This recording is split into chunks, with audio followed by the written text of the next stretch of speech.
जनाब स्पीकर साहब, सिंध के स्कूलों का हाल, तालीमी इदारों का हाल सब पर वाज़ेह है कि हज़ारों स्कूल हैं, 42,000 से ज़ायद स्कूल हैं, उनमें से हज़ारों बंद हैं और हज़ारों को बंद कर दिया गया।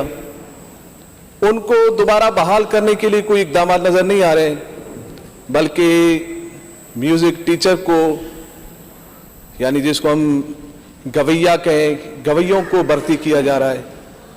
इसके बरक्स हम देखें स्कूलों का हाल, 23,000 से ज़ायद स्कूलों में बिजली नहीं है, 18,000 से ज़ायद स्कूलों की दीवारें गिर गई है, 16,000 से ज़ायद स्कूलों में पानी पीने के लिए नहीं है, 15,000 से ज़ायद स्कूलों में बैतुल खला नहीं है, 20,000 से ज़ायद स्कूलों में फर्नीचर नहीं है। इन चीज़ों को दुरुस्त करने के बजाय ज़रूरत तो इस उम्र की थी कि इन चीज़ों को दुरुस्त करते, बल्कि म्यूज़िक टीचर को भर्ती किया जा रहा है और अरबी टीचर नहीं है। 20,000 से ज़ायद अरबी टीचर्स स्कूलों में नहीं है और साइंस टीचर भी नहीं है, रियाजी के टीचर्स भी नहीं है, लेबोरेटरियां नहीं है। यहां तक के 1.5 लाख असातिज़ा में से 1,35,000 असातिज़ा ऐसे हैं जिनको साइंस और रियाजी पढ़ाना नहीं आता।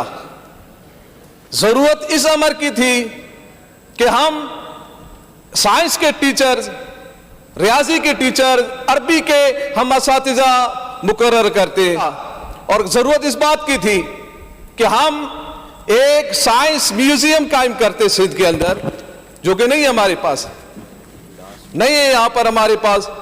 और फिर हम म्यूजिक की तरफ जाके, यानी बच्चों को हम डांस सिखाएंगे, हम उनको गाना बजाना सिखाएंगे, और वहां पर जहां पर एक इस्लामियात का पीरियड है, अभी कुरान पढ़ रहा है बच्चा, कुरान पढ़ने के फौरन बाद फिर वो डांस सीखेगा। ये क्या तजाद है, ये क्या शैतानियत है? तो ये एक ऐसा अमल है जिसकी हम मजम्मत करते हैं, और इस बात को हम ये भी कहते हैं कि निसाब के अंदर आपने रखना है। आप डिजिटल साइंस टेक्नोलॉजी को निसाब का हिस्सा तो अभी तक आपने बनाया नहीं, आपके नहीं है हिसाब के हिस्सा में। आप इस तरफ आए, जिद्दत की तरफ आए। ना आपके पास साइंस के असातिज़ा है, ना रियाजी के असातिज़ा है, ना आपके पास अरबी के असातिज़ा है। क्या जरूरत पड़ गई है कि इतना सारा कुछ तबाही के बाद भी, इतना कुछ खराबी के बाद भी आप म्यूजिक टीचर की तरफ और उनकी तरफ ध्यान दे रहे हैं और इन दूसरी चीजों की तरफ ध्यान नहीं दे रहे हैं, दुरुस्तगी की तरफ नहीं आ रहे हैं? तो हमारा ये आपसे ये मुतालबा है कि आप म्यूजिक टीचर्स की भर्तियां हैं, इसको आप मौकूफ करें, आप अरबी टीचर्स की तरफ आएं, हमें बताएं कि कितनी कमी है, उनको पूरा करें। साइंस के टीचर्स की भर्तियां करें, आप रियाजी के टीचर्स की भर्तियां करें, काबिल लोगों को रखें। 40,000 से ज्यादा असातिज़ा ऐसे हैं जो गोस्ट है, रजिस्टर तो है, हाजिरियां भी उनकी लग जाती है, मगर कौन पढ़ा रहा है, क्या पढ़ा रहा है, कोई पता नहीं है। तो जब पढ़ाने वाले को पढ़ाना ही नहीं आएगा तो सिंध कैसे पढ़ेगा, सिंध कैसे तरक्की करेगा? सिंध में